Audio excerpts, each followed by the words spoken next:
Yung, andito tayo ngayon sa gitna ng palayan, no?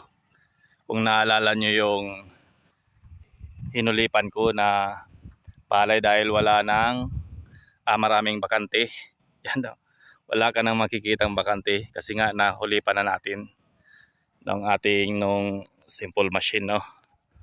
So ito yung mga hinulip natin. So ang ganda ng tubo niya. Ito yung ginalagay lang natin sa ibabaw. So napakaganda ang palay natin ngayon. So wala kang makikitang bakanting lupa dyan. Lahat ay nalagyan ng palay. So yun, ang ganda ng tubo niya.